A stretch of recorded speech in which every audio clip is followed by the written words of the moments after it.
ಎಲ್ರಿಗೂ ನಮಸ್ಕಾರ. ಸ್ತನ್ಯಪಾನದ ಬಗ್ಗೆ, ಅದರಲ್ಲೂ ಮಗು ಸ್ತನವನ್ನು ಸರಿಯಾಗಿ ಹಿಡಿಯೋದು ಅಂದ್ರೆ ಲ್ಯಾಚ್ ಮಾಡೋದು ಅದೆಷ್ಟು ಮುಖ್ಯ ಅನ್ನೋದರ ಬಗ್ಗೆ ಇವತ್ತು ಮಾತಾಡೋಣ.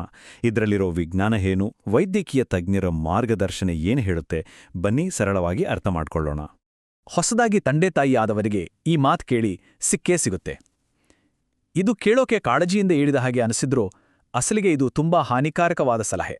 ಈ ತಪ್ಪು ತಿಳುವಳಿಕೆ ಇವತ್ತಿಗೆ ನಿಲ್ಲಬೇಕು. ಯಾಕಂದ್ರೆ ಆಧುನಿಕ ವೈದ್ಯಕೀಯ ವಿಜ್ಞಾನ ಸ್ಪಷ್ಟವಾಗಿ ಹೇಳುತ್ತೆ, ನೋವು ತಾಯ್ತನದ ಒಂದು ಭಾಗ ಅಲ್ಲವೇ ಅಲ್ಲ.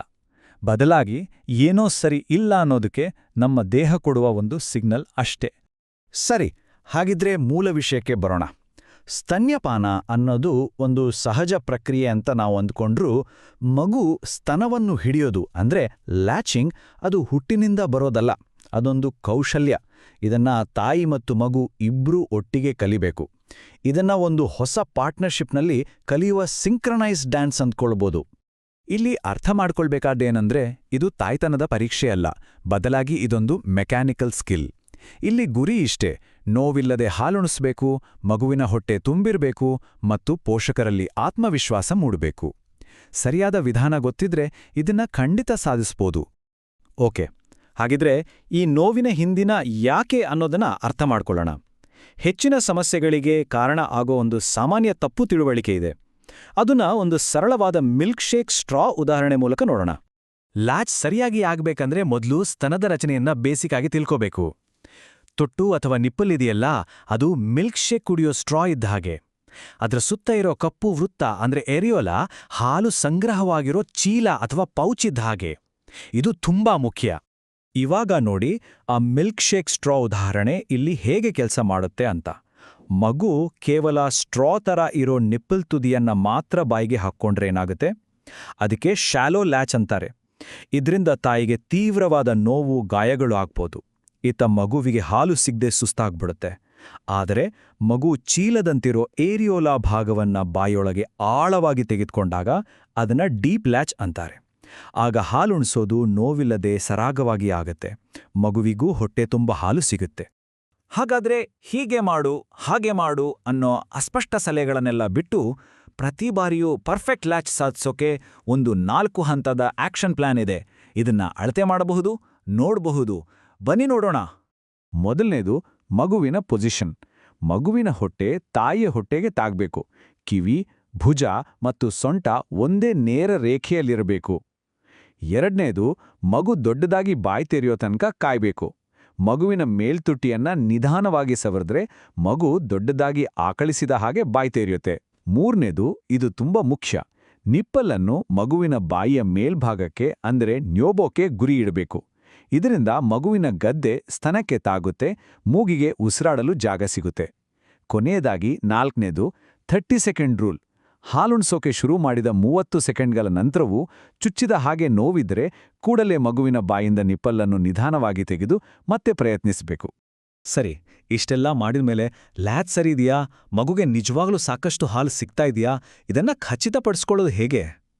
ಇದ್ರ ಬಗ್ಗೆ ಪ್ರತಿಯೊಬ್ಬ ಪೋಷಕರಿಗೂ ಗೊಂದಲ ಇದ್ದೇ ಇರುತ್ತೆ.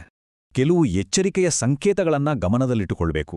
ಹಾಲುಣಿಸಿದ ನಂತರ ನಿಪ್ಪಲ್, ಲಿಪ್ಸ್ಟಿಕ್ ತುದಿಯ ಹಾಗೆ ಚಪ್ಪಟೆ ಆಗಿದ್ರೆ ಅಥವಾ ಮಗು ಹಾಲು ಕುಡಿಯುವಾಗ ಕ್ಲಿಕ್ ಅಂತ ಶಬ್ದ ಬರ್ತಿದ್ರೆ ಅದು ಸರಿಯಿಲ್ಲ ಅನ್ನೋದರ ಸೂಚನೆ. 5ನೇ ದಿನದ ನಂತರವೂ ಮಗುವಿನ ಮಲ ಹಳದಿ ಬಣ್ಣಕ್ಕೆ ತಿರುಗಿಲ್ಲ ಅಂದ್ರೆ ಅಥವಾ ತಾಯಿಗೆ ಜ್ವರ ಬಂದ್ರೆ ಇವೆಲ್ಲ ವೈದ್ಯರನ್ನ ಸಂಪರ್ಕಿಸಬೇಕಾದ ಸಮಯ ಅನ್ನೋದನ್ನ ಸೂಚಿಸ್ತವೆ. ಮನೆಮದ್ದು ಬೇಡ. ಮನೆಯಲ್ಲಿ ಗಮನಿಸಬಹುದಾದ ಅತ್ಯಂತ ಪ್ರಮುಖವಾದ ಒಂದು ಮೆಟ್ರಿಕ್ ಅಂದ್ರೆ ಮಗುವಿನ ಡೈಪರ್. ಮಗು ಹುಟ್ಟಿದ 5ನೇ ದಿನದ ನಂತರ 24 ಗಂಟೆಗಳ ಅವಧಿಯಲ್ಲಿ 6ಕ್ಕಿಂತ ಕಡಿಮೆ ಡೈಪರ್ಗಳು ಒದ್ದೆಯಾಗುತ್ತಿದ್ದರೆ ಅದು ಮಗುವಿಗೆ ಸರಿಯಾಗಿ ಹಾಲು ವರ್ಗಾವಣೆ ಆಗ್ತಾ ಇಲ್ಲ ಅನ್ನೋದರ ಸ್ಪಷ್ಟ ಸೂಚನೆ. ವೈದ್ಯಕೀಯ ವೃತ್ತಿಪರರು ಒಂದು ಲ್ಯಾಚ್ ಅನ್ನು ಹೇಗೆ ಅಳಿತಾರೆ ಗೊತ್ತಾ? ಅದಕ್ಕೆ ಲ್ಯಾಚ್ ಸ್ಕೋರ್ ಅಂತ ಒಂದು ಸಿಸ್ಟಮ್ ಇದೆ. ಎಲ್ ಅಂದ್ರೆ ಲ್ಯಾಚ್, ಎ ಅಂದ್ರೆ ಆಡಿಬಲ್ ಸ್ವಾಲೋಯಿಂಗ್. ಹೀಗೆ ಇದನ್ನೆಲ್ಲ ನೆನ್ಪಿಟ್ಕೊಳ್ಳುವ ಅವಶ್ಯಕತೆ ಇಲ್ಲ. ಆದರೆ ಹಾಲುಣಿಸುವಿಕೆ ಅನ್ನೋದು ಕೇವಲ ಭಾವನಾತ್ಮಕ ವಿಷಯವಲ್ಲ. ಅದನ್ನ ವೈಜ್ಞಾನಿಕವಾಗಿ ಅಳೆಯಬಹುದು, ಸುಧಾರಿಸಬಹುದು ಅನ್ನೋದನ್ನು ತೋರ್ಸಕ್ಕೆ ಇದನ್ನ ಇಲ್ಲಿ ಸೇರಿಸಲಾಗಿದೆ. ಸರಿ, ಇಷ್ಟೊತ್ತು ವೈಜ್ಞಾನಿಕ ಸತ್ಯಗಳನ್ನ ನೋಡಿದ್ವಿ. ಈಗ ಪೋಷಕರ ಆತ್ಮವಿಶ್ವಾಸವನ್ನೇ ಕುಗ್ಗಿಸುವ ಕೆಲವು ಸಾಮಾನ್ಯವಾದ ಮತ್ತು ಹಾನಿಕಾರಕವಾದ ತಪ್ಪು ಕಲ್ಪನೆಗಳನ್ನ ಒಂದೊಂದಾಗಿ ನೋಡೋಣ.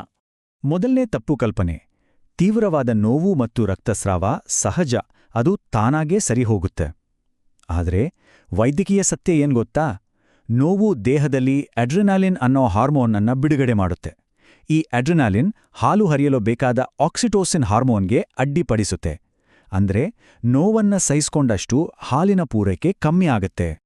ಎರಡನೇ ತಪ್ಪು ಕಲ್ಪನೆ, ಮಗು ಸದಾ ಅಳುತ್ತಿದ್ರೆ ತಾಯಿಯ ಹಾಲು ಸರಿಯಿಲ್ಲ, ತೆಳುವಾಗಿದೆ ಅಂತ. ಇದು ಅದೆಷ್ಟೋ ತಾಯಂದಿರನ್ನ ಚಿಂತೆಗೀಡು ಮಾಡುತ್ತೆ. ಆದ್ರೆ ಸತ್ಯ ಏನು ಅಂದ್ರೆ, ಮನುಷ್ಯನ ಹಾಲಿನ ಗುಣಮಟ್ಟ ಯಾವಾಗಲೂ ಅತ್ಯುತ್ತಮವಾಗಿರುತ್ತೆ. ಮಗು ಅಳುತ್ತಿರುವುದು ಹಾಲಿನ ಗುಣಮಟ್ಟದಿಂದ ಅಲ್ಲ, ಬದಲಾಗಿ ತಪ್ಪು ಲ್ಯಾಚ್ನಿಂದಾಗಿ ಅದಕ್ಕೆ ಹಾಲು ಸಿಗುತ್ತಿಲ್ಲ ಅನ್ನೋ ಕಾರಣಕ್ಕೆ. ಇದು ಮೆಕ್ಯಾನಿಕಲ್ ಸಮಸ್ಯೆ, ಪೌಷ್ಟಿಕಾಂಶದ ಸಮಸ್ಯೆ ಅಲ್ಲ. ಮೂರನೇ ತಪ್ಪು ಕಲ್ಪನೆ, ಪ್ರತಿ ಬಾರಿ ಹಾಲುಣಿಸುವ ಮೊದಲು ಸೋಪ್ ಬಳಸಿ ನಿಪ್ಪಲ್ಗಳನ್ನು ಚೆನ್ನಾಗಿ ತೊಳೆಯಬೇಕು. ಇದು ಸೋಂಕು ತಡೆಯುತ್ತೆ ಅಂತ ಅಂದ್ಕೊಳ್ಳಾಗತ್ತೆ. ಆದರೆ ವೈದ್ಯಕೀಯ ವಾಸ್ತವವೇ ಬೇರೆ. ಸೋಪ್ ಬಳಸೋದ್ರಿಂದ ಚರ್ಮದ ಮೇಲಿರುವ ನೈಸರ್ಗಿಕ ಆಂಟಿಬ್ಯಾಕ್ಟೀರಿಯಲ್ ಎಣ್ಣೆಗಳು ಹೋಗ್ಬಿಡ್ತವೆ. ಅಷ್ಟೇ ಅಲ್ಲ, ಮಗುವಿಗೆ ದಾರಿ ತೋರಿಸುವ ಒಂದು ನೈಸರ್ಗಿಕ ಪರಿಮಳ ಕೂಡ ನಾಶವಾಗುತ್ತೆ. ದಿನಕ್ಕೊಮ್ಮೆ ಮಾಡುವ ಸ್ನಾನವೇ ಸಾಕಾಗುತ್ತೆ. ಇಷ್ಟೆಲ್ಲ ತಾಂತ್ರಿಕ ಮಾಹಿತಿಯ ನಂತರ ಎಲ್ಲಕ್ಕಿಂತ ಮುಖ್ಯವಾಗಿ ನೆನಪಿನಲ್ಲಿಟ್ಟುಕೊಳ್ಳಬೇಕಾದ ಅಂಶ ಯಾವುದು? ಒಂದು ವೇಳೆ ಹಾಲುಣಿಸುವುದು ಕಷ್ಟ ಅನ್ಸಿದ್ರೆ ಒಂದು ಮಾಟನ್ನ ನೆನ್ಪಿಟ್ಕೊಳ್ಬೇಕು.